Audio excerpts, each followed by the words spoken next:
Kaixo eta ongi etorriak saio berri batera, gaur maiatzak 16 ostirala elkarrizketa bakarra izango dugu. Gaurkoan hemen platora gure ohiko kolaboratzailea den Javier Mangado izango dugu.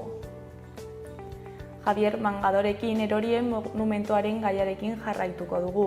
Gaurkoa gai honekiko laugarren saioa izango da eta azkenekoa. Gaurko saioan barruko partea aztertuko dugu, baina elkarrizketa honekin hasi baino lehen goazen gure betiko edukia ikustera.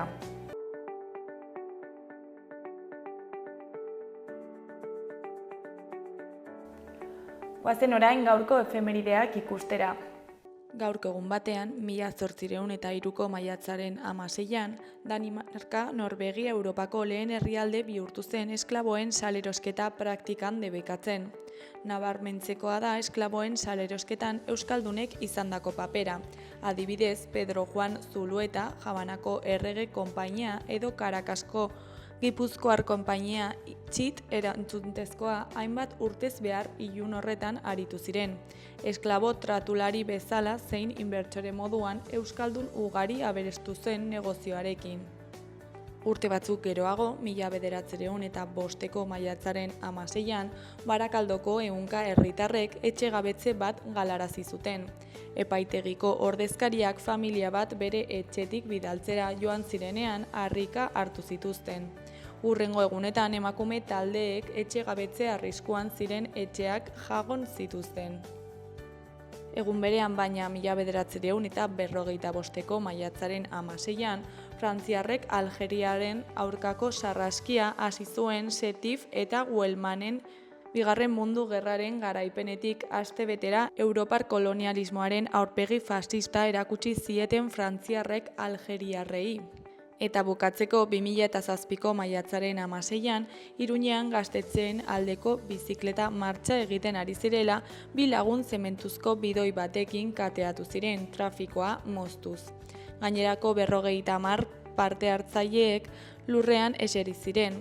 Aurreko 3 urteetan Nafarroan 22 gaztetxe desalojatu zituztela salatu eta udaltzain bati txapela janzteagatik kartzelan zegoen Xabier Errearen askatasuna eskatzeko protesta izan zen. Iruñerria piztera joaz kanpainaren barruan.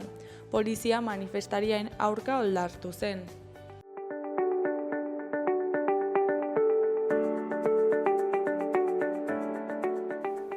Gaurko eta asteburuko agenda errepasatuko dugu.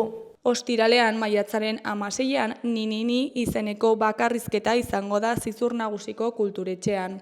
Nekatutak lanaren arrakastaren ondotik Antxon Telleria agertokietara itzuli da mikrofonoa eskuan irri eginarazteko. Ninini egolatriatik eginiko oda bat da. Antxonek bere burua hitz egiten baitu etengabe, baina baita zintzotasun ariketa bat ere. Ikuskizun honetan Antxon biluztu eginen da, metaforikoki eta metaforikoki soilik denon hobe beharrez. Arratsaldeko 8etan Zizur Nagusiko kulturetxean. Maiatzaren 16an baita ere, Kepa Junkera berpiztu izeneko film dokumentala jarriko dute esan duzelaiko Zibiboxean arratsaldeko 7:00 Kepa Junkera eszenatokietatik desagertu zen 2018an, iktus baten eraginez. Haren trikitixa mututu eta antza euskal kulturaren enbaxadoreetako bat arlo publikotik desagertu zen. 4 urtez errehabilitazioan aritu eta gero Fermin Oiok zuzendutako film dokumental honek Kepa berriro topatzeko aukera eman zigun, trikitilariak beren ibilbide emankorra aletuta.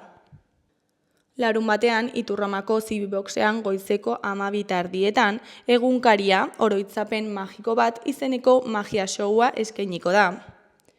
Larunbatari amaiera emateko, maiatzaren 17an Jus Larrotxa Zibiboxean arratsaldeko 6etan Judith Pobesen eskutik Tximeletak izeneko ipuin kontaketa egongo da.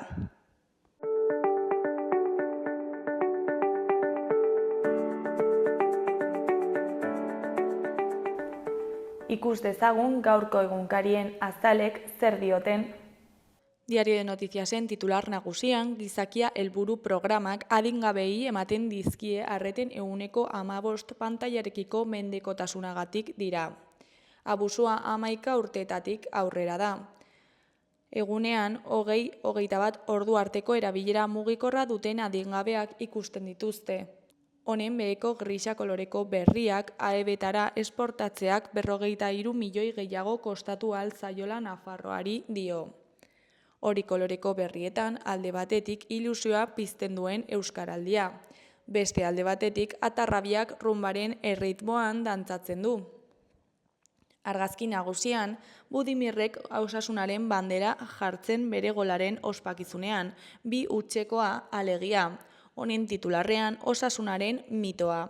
Budimir 20 golera iritsi da Atletico Madrilen aurkako garaipenean eta Julian Bergara mitikoa berdindu du.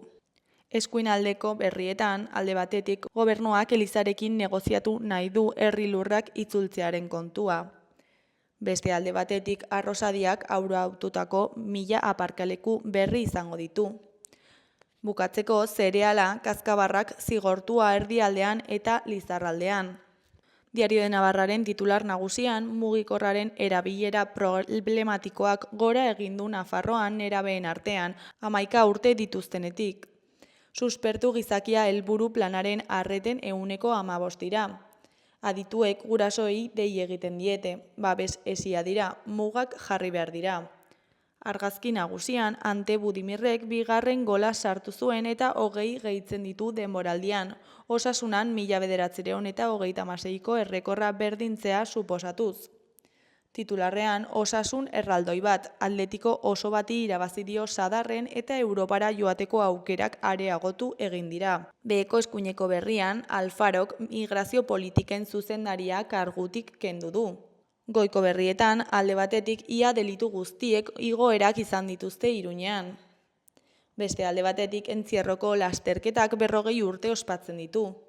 Amaitzeko González Molinak zinemara eramango ditu 2017ko Kataluniako atentatuak.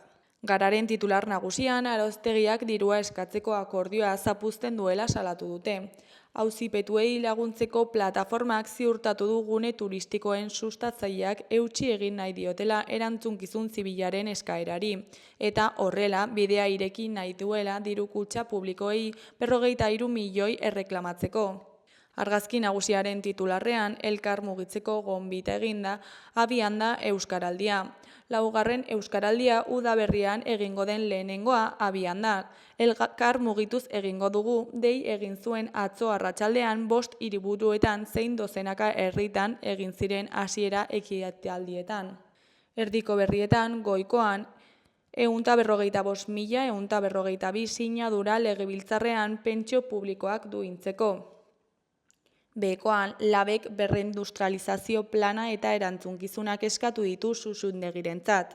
Goiko berrian, lakuak orduak behar ditu alegazioak aurkezteko epeekin beste epai bat ukatzeko. Honen behekoan, Errusia eta Ukrainiaren arteko elkarrizketa zuzenaren inguruko ziurgabetasuna.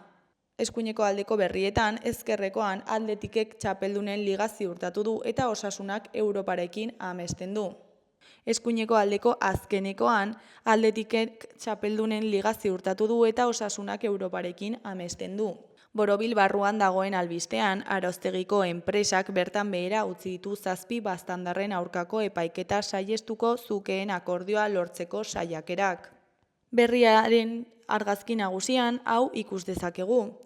Beste hainbat udalerrietan bezala, festa giroan hasi zuten Euskaraldia Iruñean atzo. Titularrean, hasi da Euskaraldiaren doinua indartzeko ariketa.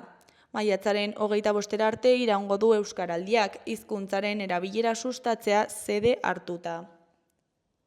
Beheko argazkian, Euskal Herriko pentsioduden mugimendua Eusko Legebiltzarrean. Titularrean, pentsiodunek 145.142 sinadura bildu dituzte. Goiko aldeko berrian, Marisorgin ehiztari, abentura eta fantasia telesaia estrainatuko du gaur Maxkusik. Beheko gainontzeko berrietan, alde batetik Zelenskik uko egin dio Turkian Errusiako ordezkariekin biltzeari, Putin ez delako agertu. Beste alde batetik epaiketak euskaraz egin ahal izateko baliabide falta kritikatu du EH Bilduk Eusko Biltzarrean. Jarraian, Araztegiko elkartasun komiteak salatu du enpresak negoziazioa hautsi duela kalte ordaina lortzeko. Gainera, Boukesi 8.752 euro gehiago ordaintzera zigortu dituzte Marieneko 4 auzipetuak Pauen. Bukatzeko, Gauritza atalean, Usoa Ostolaza Laboral Kutxako ziklistaren hitzetan, etapak eta sailkapenean postu on bat lortzeko borrokatzen saiatuko gara itzulian. Euskal Herria Irratian, titular nagusian, sareko Mikel Mundinanoren hitzetan, euskal presoek betetzen dituzten baldintzak kalea zapaldu ahal izateko. Puzlea osatu arte ekimena eginen du asteburuan sarek. Bihar Lesakatik abiatuko dira eta herriz herri 554 kilometro eginen dituzte. Igandean amaituko da ibilbidea Iruñean. Goikoan gaur Irrintzi plaza saioa berezia Iturramako jaietan. Arratsaldeko 4:00 6:00 bitartean Irrintzi plazak Irrintzi dorrea utzi eta Iturraman izango da. Auzoko jaien kontura saio berezia antolatu dute jai batzordeko Amaiur ikastolako eta Euskaraldiko kideekin. Musikariak, merkatariak eta herritarrak ere berturatuko dira. Behekoan buruz bihotzez oinez izenburua du 2025ko Nafarroa oinez jaiaren abesti eta bideoklipak.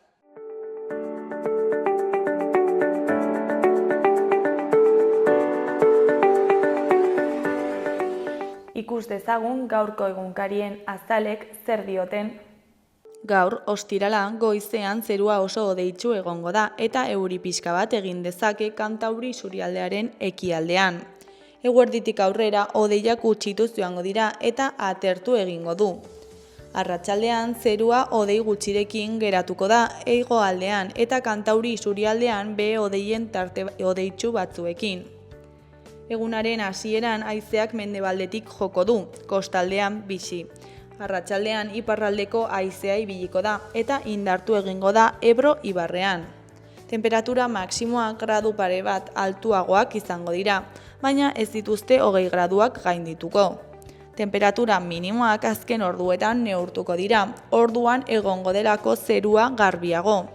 Eguzkia jaun eta jabe izango da larun batean. Egunaren hasieran lainogune batzuk agertuko dira. Arratsaldearen amaieran eta gauean goi-hodei batzuk ere bai. Baina zerua oskarbi edo hodei gutxiekin egongo da ordurik gehienetan.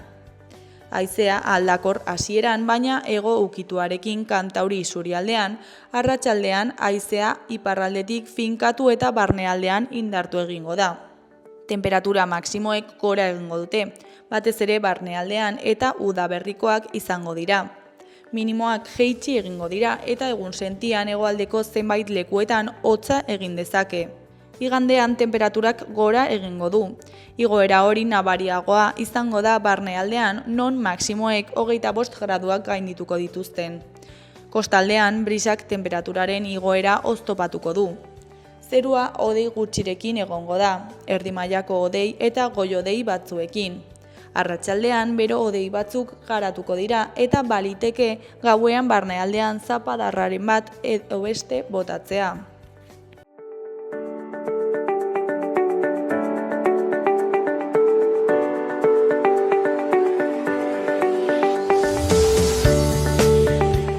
Kaixo, lehen komentatu dugun bezala, orain gure ohiko kolaboratzailea den Javier Mangadorekin gaude. Kaixo, zer buz? Ongi eta zuek? Oso, ongi baita ere. Bueno, aspaldiz ginela ikusten. Bai, elkarrekin ez, behintzat. Eta, jarraipena egingo dugu hildakoen monumentoaren gaiari, ez? Hori da. Laugarren saioa izango da. Laugarren saioa izango da, hau, eta azkena. Gogoratzeko pixka bat, aurrekoetan, lehenengo bietan, lehendabiziko bietan ikusi genuen eraikitzearen gora berak, nola eraiki zuen, nork bultzatu zuen, ideia nondik sortu zuen, eta hori guztia, ez? Hirugarrenean irudiak ikusi genituen, bobedako irudia, oso handia da, oso zabala eta irudi asko daude, eta laugarren honetan barnealde guztia, barnealde osoa, ez? Eraikina ez da oso handia, baina barnealdea interesgarria da, ez? Orduan, barnealdea dago, edo monumentoa bera, badago bi zatitan banatuta. Bata dago lurra azaletik goiti, baina lurra azpitik ere badago zati bat, eta da kripta. ikusten dena, kanpotik ikusten dena da monumentua, baina goiko partea bakarrik, ez? Orduan, esaten da solairu noblea, el piso noble, esaten da. Eta da basilika. Basilika goikoa eta kripta beikoa. Orduan, basilika, eliza itxura dauka, gurutze grekoaren planta, hau da, dago banatuta, lau besotan, lau beso berdinak gainera. Baina gurutze hori dago sartuta oktogono baten barruan. Orduan, badaude, oktogono horretako lau alde dira lau muturrak, gurutzaren lau muturrak, eta beste lauak dira tartekoak. Osa, goitik ikusita da gurutze bat. Goitik ikusita da gurutze bat, baina hemen oktogono bat. Taka inguruan, oktogono bat. Orduan, alde bat, beste alde bat, beste alde bat, beste lau, eta gero beste lau aldekoak. Aldeen besoen artekoak dira. Eta oktogonoa zergatik, ze gurutzea, jainkoaren gatik izango da, ez? Pues, klar, gurutzea, planta egokiena, irudi egokiena izango zen hexagono. Baina hexagono batean gurutze bat ezin da sartu. Eta oktogono batean bai. Eta orduan horregatik izan zen seguruenik, horiek arkitektoek badakite, baina eta horrela, badaude nolabait esateko lau alde nagusiak, lau aldeak, horiek nagusiak dira, gurutzaren lau besoak, eta tartekoak bigarren mailakoak. Orduan, badaude nolabait esateko 8 utxune, 8 giro diferente egiteko. Diferente izango zen bat nagusiena, orain komentatuko du pixka bat, bi aldeko, atzeko bat, eta ero tartekoak, lau tartekoak, horiek baliokideak nolabait esateko. Orduan, jartzeko, nolabait esateko, 8 kapera diferente, edo 8 aldare diferente, bakoitza bere osagaiekin, erretaulak edo, gero ikusiko dugu hori izan zela, lehenengo ideia, baina azkenean gehiena bertan bera utzi behar izan zen. Komentatuko dugu hori guzia, ez? Orduan, imaginatuko dugu sartzen garela ate nagusitik. Nagusia da, Karlos Hirugarrena etorbidearen aldera ematen duena, ez? Orduan, sartuko bagina han, problema da ezin dela bizitatu. Orduan, imaginatu behar dugu argazkiekin eta hori guztia, imaginatu, ez?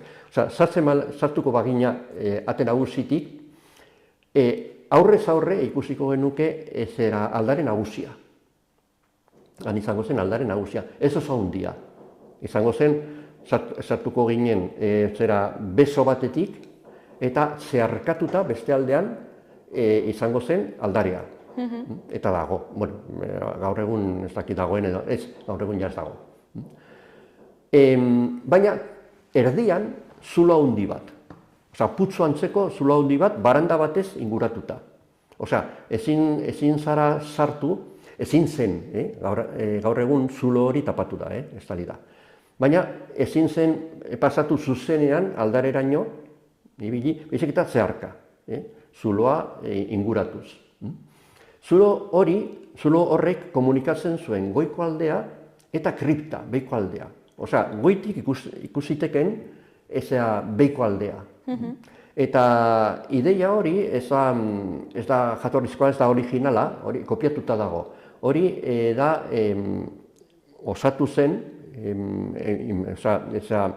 eraikin famatuena da Napoleonen hilobia.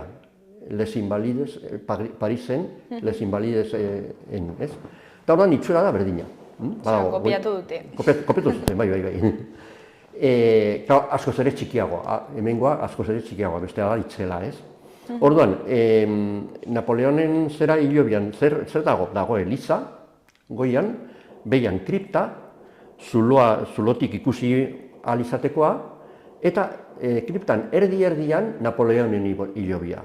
Goitik ikus daiteke hilobia, eta bueno, solemne eta pompa osoz, ez? Eta hemen, zein zen ideia, pues, behian jartzea beste hilobi bat, baina mola generalarena izan zen, hori zen ideia, ez? Eta hala egin zen, azkenean. Bueno, orduan, aurrean, zera aldarea izango zen. Nolako aldarea zen edo nolako ingurua zen hori, ez? Aldarea marmolez egina zegoen. Eta hiru zatitan banatuta. Maila edo aldarea bera, gero sagrarioa, gero hostiak eta gordetzeko, eta erakustokia. Erakustokia da, gaztelaniaz esaten da, la custodia, korpus eguneko, bestaberri eguneko prozesioan ateratzen dena, palio baten azpian eta hola, pues hori paratzeko, tokia. Zen olako tenplete txiki bat, zutabez, apainduta, zera teilatu antzeko batekin, eta han egoteko. Aurretik, aldare horren aurretik, brontzezko baranda, marmolezko zutabez eutxirik, eta bitoki sermoia egiteko. Baranda hori zen zuloaren barandaren antzekoa, oso dotorea, oso ona, zura oso ona, eta marmol ere bai oso ona. Gaur egun hori guztia desagertuta dago, desagertuta, eta ni behintzat ez dakit non dagoen, baldin badago, egon badago, non baiten. Gero, horren guztiaren atzean, ja horman, kanpoko horman, beiratea, bidriera bat. Eta bidriera hori, beirate hori, oraindik ikus daiteke, ikus ziteken, beirate hori zera hautsita sortatu zen, gero ikusiko dugu zergatik. Orain, zera atzeko parkean jartzen baldin bazara, gibelaldea ikusita, han agertzen da beirate hori. Da, olako leio handi bat, eta printzipio zan kristala beira izango zen. Orain tapatuta dago, estalita dago, apurtu zutelako, beirari hori. Beiratea zen nola nahikoa, bazen kalitatezkoa. Egilea Franz Mayer-Rische Konjustalhastal izenekoa, aleman batek, bere garaian zera oso famatua, bere garaia zen, 40. hamarkadan, joan den mendeko 40. hamarkadan edo da, nahiko garestia, eta ze irudiak ziren. Badago, goitik bera, bizatitan banatuta, eta goian rosetoi, edo arrosa moduko bat. Tardan, bi aldeetan, baziren, Ama Virginia Dolutsua, la Dolorosa, Virgen Dolorosa, eta Don Ibane San Juan, zera Buruezurtegi edo Kalbarioan gurutzearen, Jesukristoren gurutzearen ondoan agertzen diren, beti agertzen diren bi personajeak, bere ama eta San Juan. Eta goiko aldean, arroza itxuraz, Aita eta Espiritu Santua irudikatuta, eta lau evangelariak, lau zatitan, lau evangelariak. Ordan, zein falta da? Falta da Jesus personajea, ez? Zergatik, irudi nagusiena izango zelako. Eta izango zen irudi aparteko bat. Gurutze handi bat, 3 metrotakoa, eta irudiarekin, Jesukristoren irudiarekin, aldarea eta beiratearen artean. Osa, hori ja ez dago. Hori guztia ez dago. Ja ez dago deus. Eta non dago, ze hain handia izan da? Aldarea eta hori guztia, marmola eta zura eta hori guztia desagertuta. Beiraria zuntxituta. Bakarrik goiko aldea mantentzen da. Babestuta dago kanputi, baina barrutik ikus daiteke oraindik. Baina bi aldeak zuntzituta. Badaude bi tabloi, bi ohol, tapatzeko, besterik gabe, lehioa estaltzeko, eta gero, ja ikusiko dugu gurutzea momentu honetan, nik galdetu dut eta harakatu dut pixka bat, eta dago besoak moztuta, bilduta, azpiko aldean, baina kriptan, baina ez kriptan. Baizik eta ondoko pasillo batean, anutzia. Orduan, bai.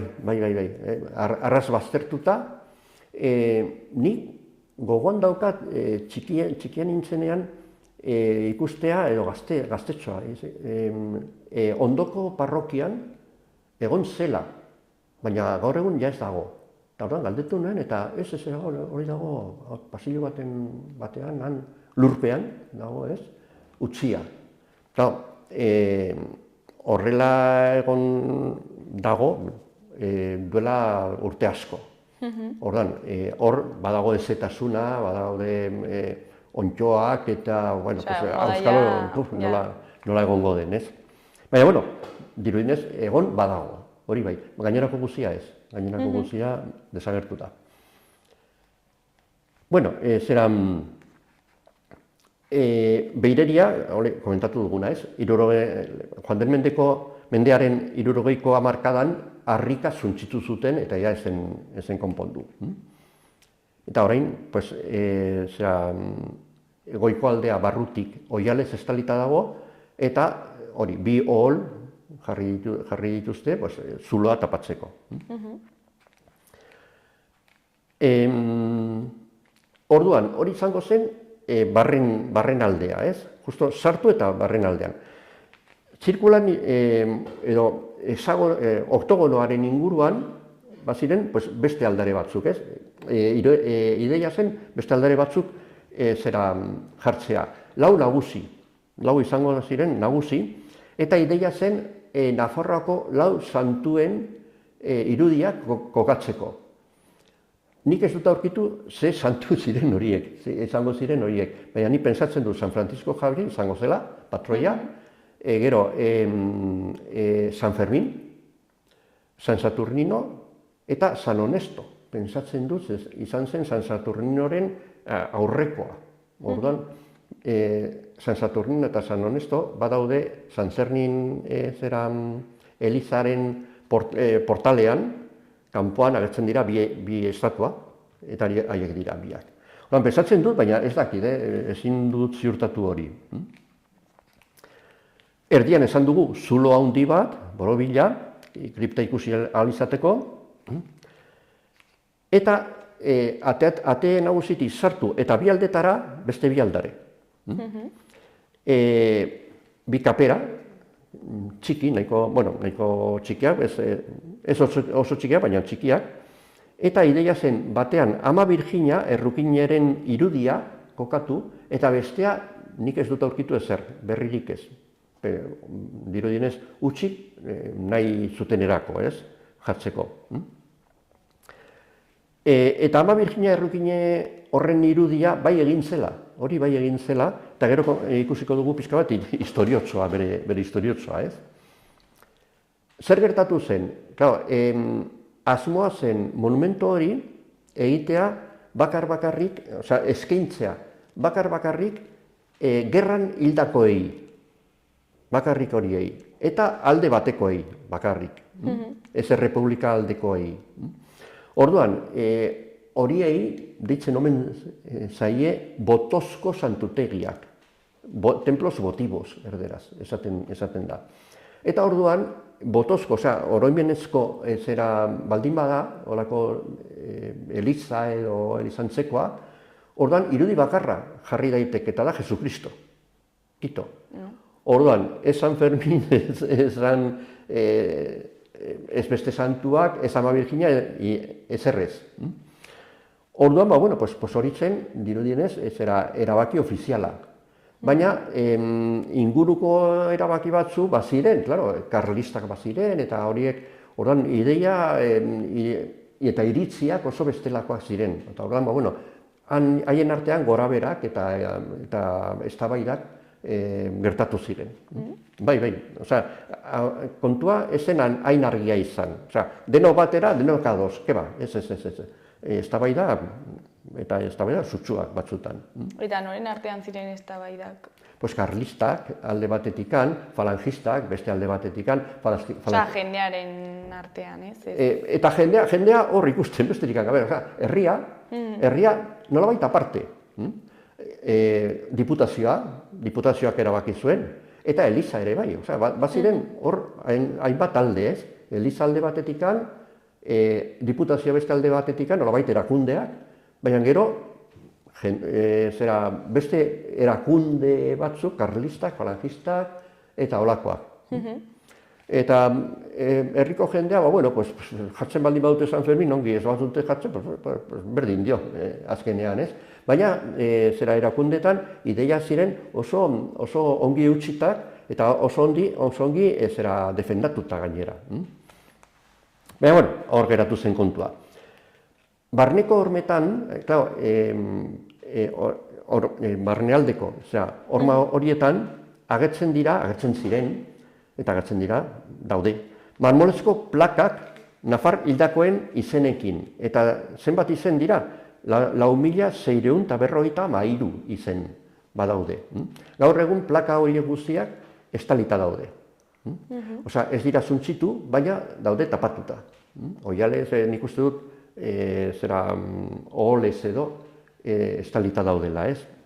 Gau, pentsatu behar dugu, hori guzia desakralizatu ondoren, printzipio zen Elizarena, hori guzia Elizarena. Elizak ezin zuen mantendu olako eraikin handia eta batez ere goraberatsua. Eta orain, norena da? Eta orain, hori aurrekoetan ikusi genuen, orain da,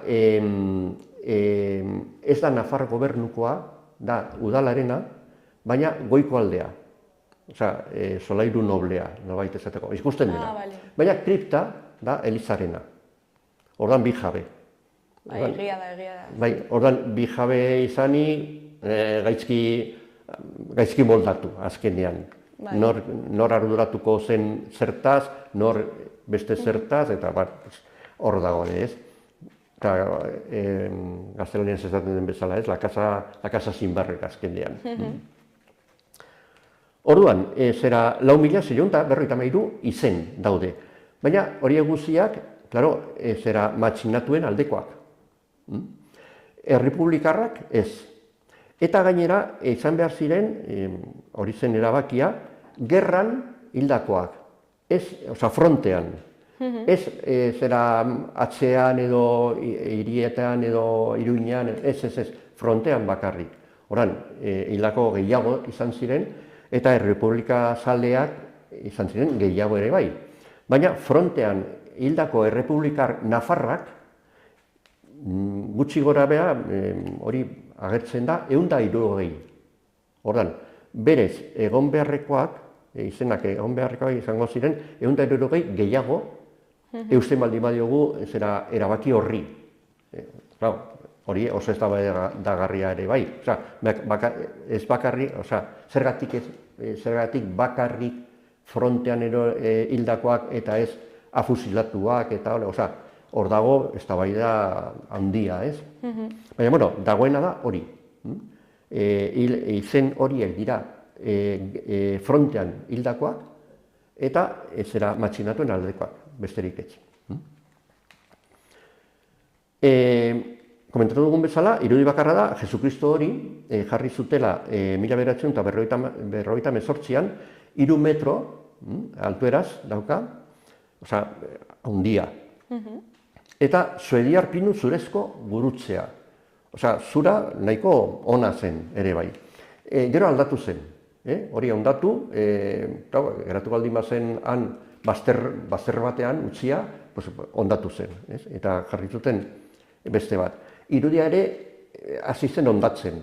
Eta orduan, hori, norrez arduratu, etorri zen emakume bat, halako batean, barniz batekin, eta ban zen plis, plas, holako barnizada batzuk, eta hangeratu zen, total, ondatuta dago.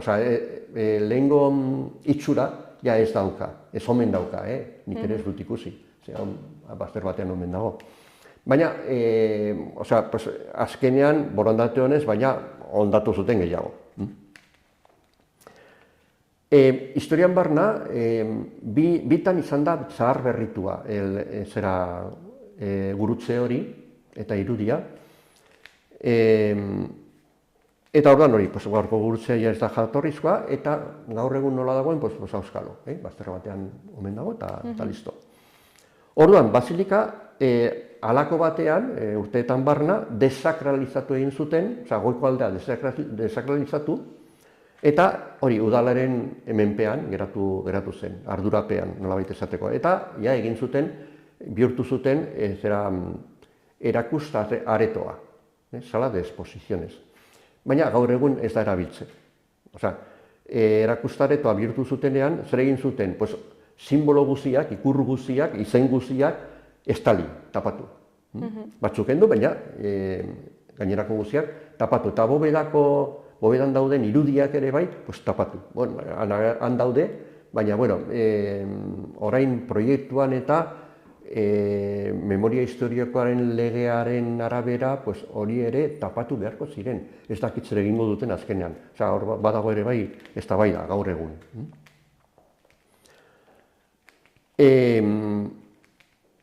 Nork egin zuen irudi handi hori?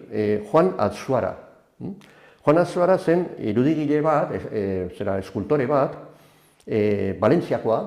Valentziakoa, eta oso ona, garai hartan oso ona. Akademia kidea, Academia de las Bellas Artes de San Fernando, horretan kidea izan zen.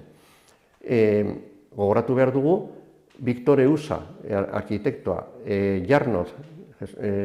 Jose Jarnoz, arkitektoa ere bai, bien artean egin zuten monumentua. Hau, eta pintorea, Stolz, aurreko egunean ikusi genuena, lauak akademikoa zirela, oso jende ona, kalitatea, handiko jendea zen, ez? Honen historia ere bai, pixka bat desbideratuz pixka bat, honen historia oso bitxia da.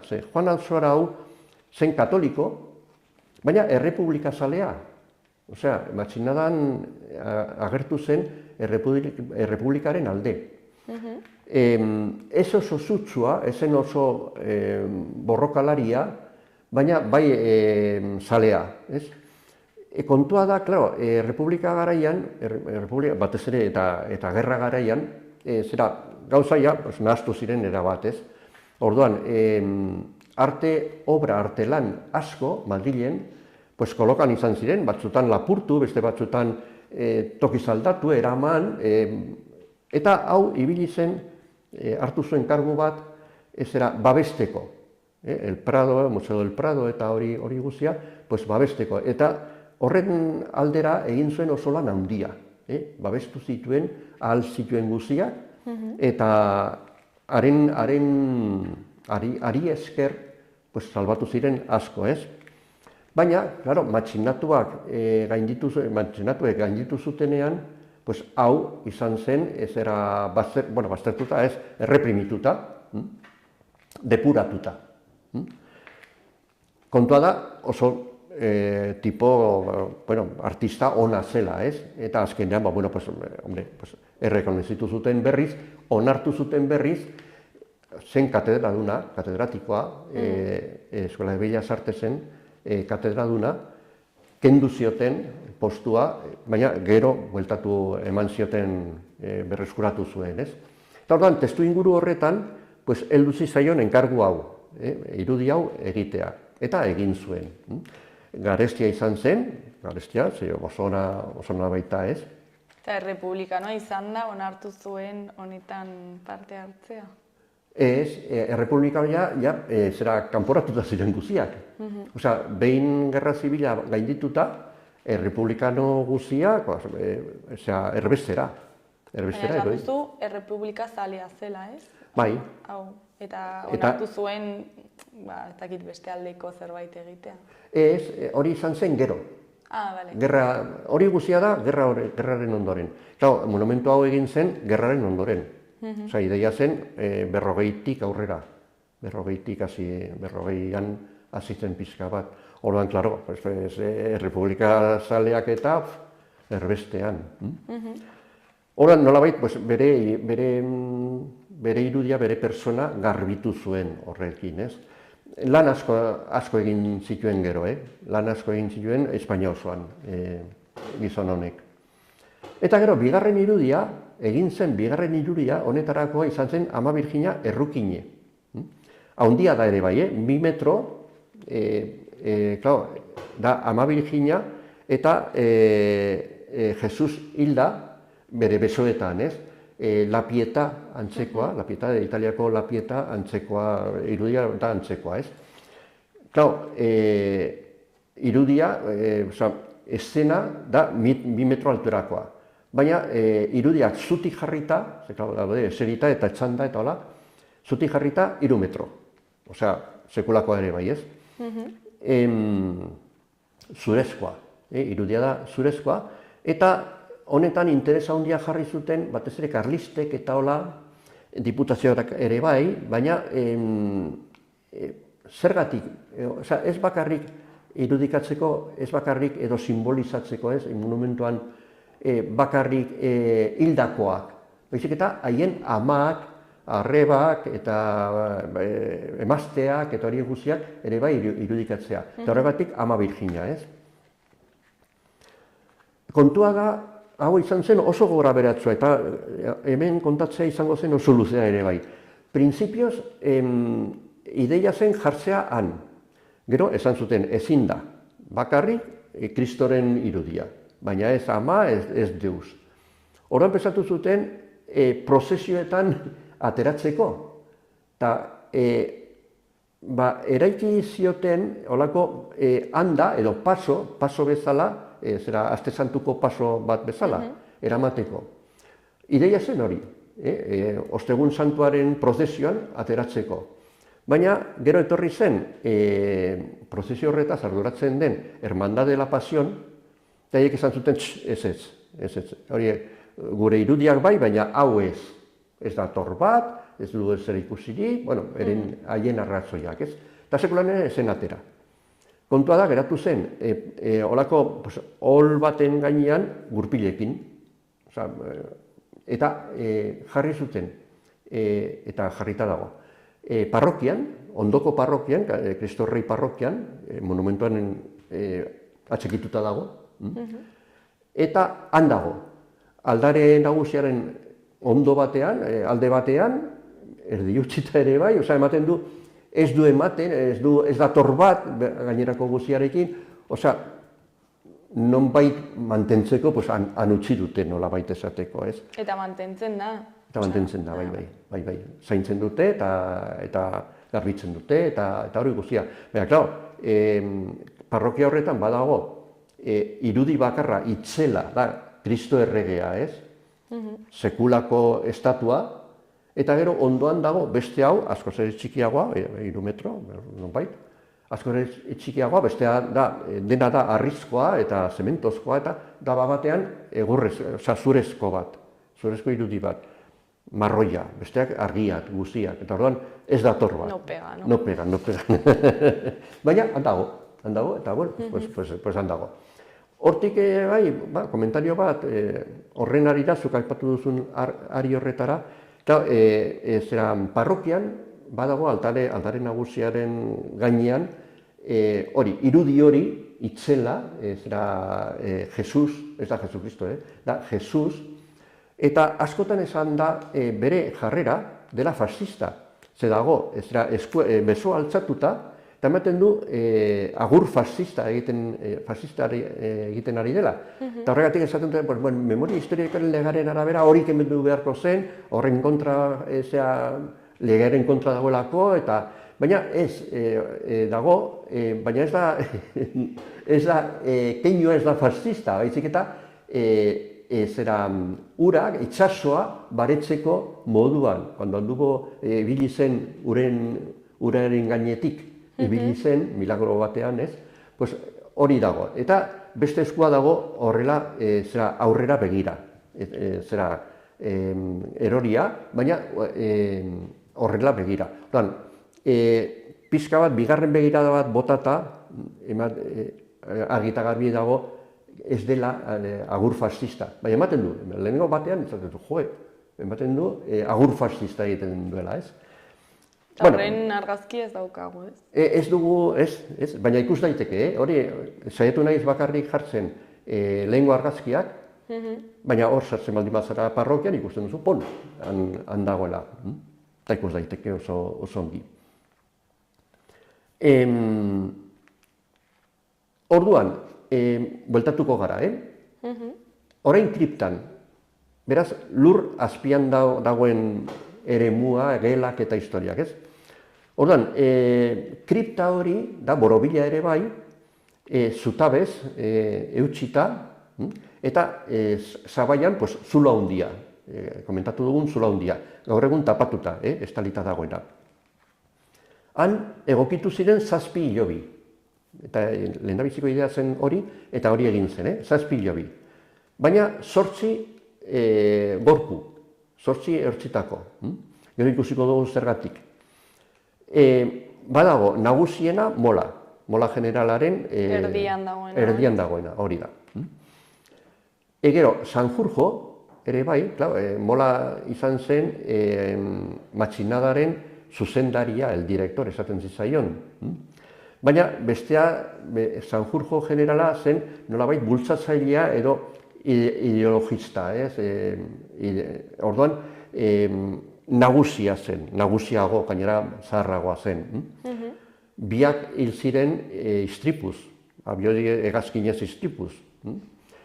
Kasualitatea, baina Franco hori oso ongi etorri zitzaion, gainetik kentzea bi irudi horiek, bi persona horiek, ez?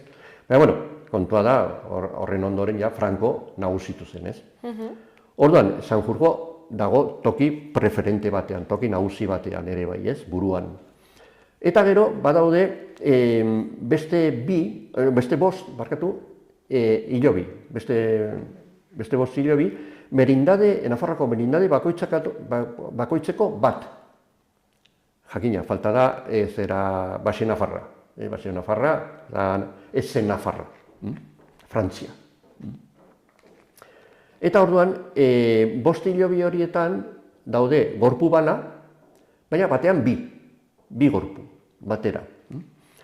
Orduan, bueltatuz pixka bat, Sanjurjo, gorpua zegoen katedralean ehortzita. Eta orduan, handik ekarri zuten monumentora. Hori izan zen 60. hamarkadaren hasieran, los años 60. Beraz, ez da hainbeste, ez?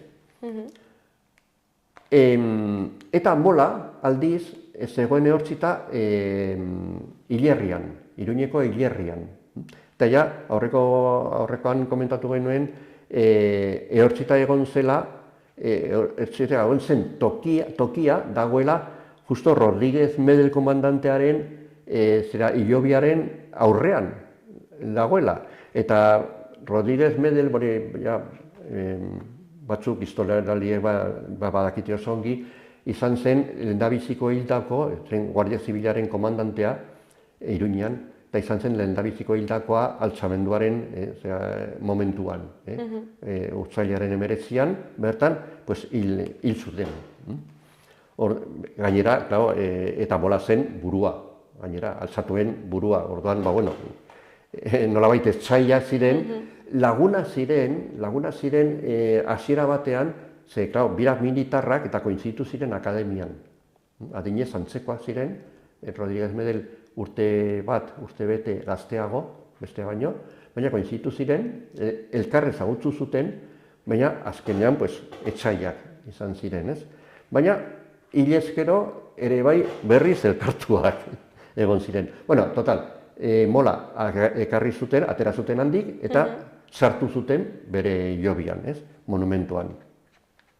Eta beste sei hildakoak, zein zira? Soldaduak, voluntarioak, prinsipioz voluntarioak. Eta hemen txuleta irakurriko dut, bitxia da. Baina dira horrela al azar edo? Bai, hautatu zituzten, uste dut, 36 bat hildakoen artean, eta haien hautatu zuten 6. Merindade bakoitzeko bat, hori bai. Eta orduan, hori, inskripzioan eta agertzen zena zen, eta izenak, Jaime Munarriz Eskondrillas, kaskantekoa, Tuterako merindadearen partetikan ehortzi zuten bertan. Eta epitafioan, jartzen du idazkian, fue el primero en dar su vida. Nolabait, hil zuten gerran lehenengoa. Gero, Joakin Sota Garaioa, Tafailakoa, ordan, hango merindadearen partetik, Tafaiako merindadearen partetik, eta hori gazteena zen, 15 urte. 15 urtekin gerran ja hil zuten. Eta epitafioa, ilizkribua, murió cuando empezaba a vivir. Hori guztia tapatuta edo desegina dago,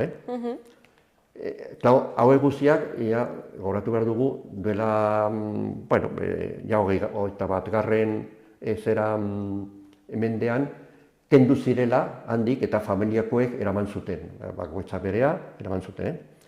Beste bat, Zerberiano Arregi Olalkiaga, Garesekoa, eta Iruñeko merindadearen partetikan. Eta hori izan zen zaharrena, 62 urte. Osa, 62 urtekin, gerrara ere bai. Eta epitafioa, venció a la edad con su espíritu, jatzen zuen, bere hilobian. Gero, Pedro Martínez Txasko, hori zen apeza. Oteiza, Lizarrako merindadekoa, eta epitafio iba armado con la cruz. Bai, baina gerran, osea, fusila ere segurenik eraman zuten.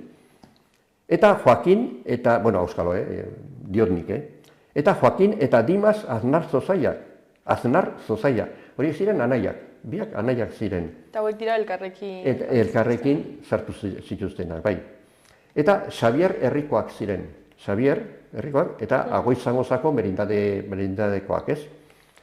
Eta bitxia da, ze bi anaiak, omen ziren bata errekete bezala, eta bestea falangista bezala.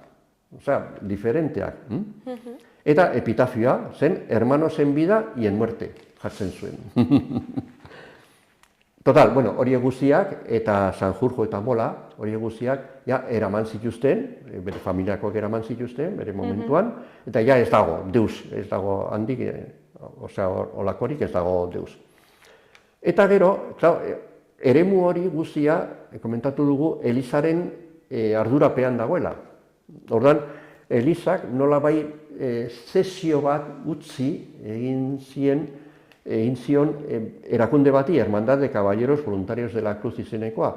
Eta horiek arduratzen ziren pixka bat, bueno, mantentzeaz, nolabai txukuntzeaz, eta hola ez.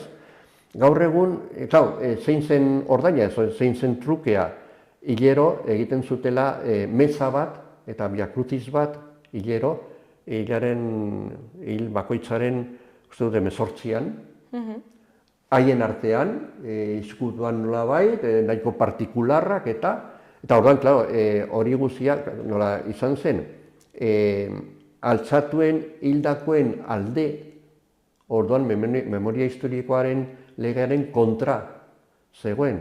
Eta azkenan debekatu zuten, eta nik ez dakit ja gaur egun egiten den, edo ez den egiten, edo eskutuan egiten duten, edo zer. Han ezin da sartu.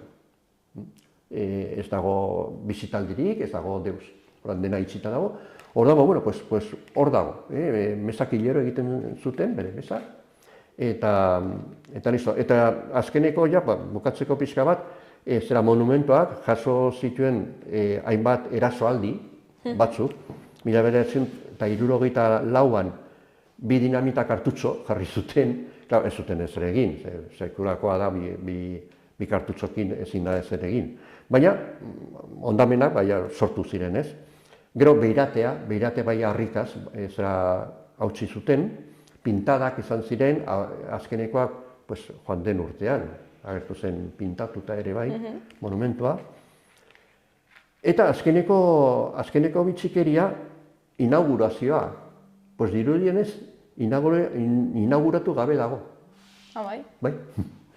Bitxia da, baina hola agertzen da, Ala balitz, izango zen, bigarren monumentua Iruñan dagoena, inauguratu gabe. Lehenengo, Forunen monumentua, ez dago inauguratuta, eta beste hau. Bueno, igual jartzen da modan. Igual jartzen da modan.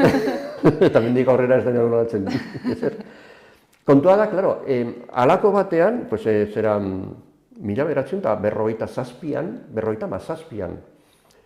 diputazioak osatu zuen batzorde bat, Madrilera joateko eta eskatzeko inauguratzea. Osa, baimena, inauguratzeko.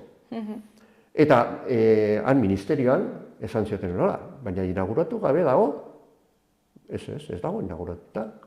Baina Franco ere egon zenan, eta Franco ere etorri zen 1952an. Eta zuen inauguratu. Bai, eta egon zen han, bertan. Egin zuen mitin bat, baina, claro, esan zuen queda inaugurado este monumento, ez zuen esan. Eta gainera, bidaiaren zergatia, egun batzuk egon zen, hemen Nafarroan, zergatia zen San Francisco Xabierrekoaren urteurrena ospatzea. Eta bidenabar egin zuen mitin bat hildakoen monumentuan. Eta badaude argazkiak eta dena. Franco eta jendea eta dena. Baina inauguratu gabe, orain, haiek pentsatu zuten, dirudienez, Franco ja inauguratu zuela, baina berez, ofizialki, ez dago inauguratuta. Orain, beste bitxikeri bat. Eta hau izan da guzia, gutxi gora bera. Bai luzea eta interesgarria. Bai luzea, gora beratzua, korapilatzua, oso korapilatuta dago. Bai, gero ere gauza batzuk geratzen dira hor jakin gabe. Jakin gabe, eskutuak, isilpean eginda, bat askotan, nola ibili zen kontua, urte asko izan dira, ez? Orain arras itxita dago, ez da inor sartzen. Aurreko egunean egin zuten bizitaldi ofizial bat, parlamentarioekin eta hola, baina jendea, nik interesa izango nuke sartzeko eta ikusteko, nola dagoen hori. Eta, klaro, bizitatzeko goiko aldea, beste jabe batena da, orduan, han dago kontua. Eta hortik, gaur eguneko polemika eta hori guzia. Batzuk bota behar dela arras egin, beste batzuk ez mantendu behar dela, tan dago kontua. Eta askotan historia ez da ezagutzen. Orduan, hau izan da pixka eta asmoa, ez? Historia azaldu, divulgatu pixka bat, gero jakiteko, merezi du, ez du merezi, behar da, bota behar da, mantendu behar da, hori da, gerokoa. Bueno, ikusiko dugu zer gertatzen dena. Ikusiko dugu zer gertatuko den. Eta, zuri eskerrak eman, beti bezala. Zerregatik. Gai hau ekartzeagatik, eta inondo prestatzeagatik, eta, hurrengo batean egongo gara. Kartuko gara, osoki. Ondo segi. Berdin.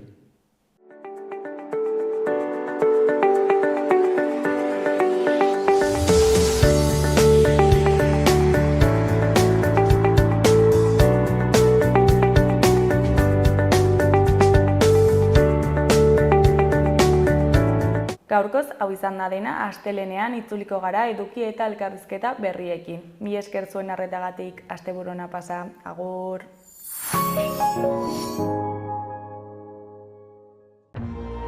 Gobierno de Navarra. Nafarroako gobernua.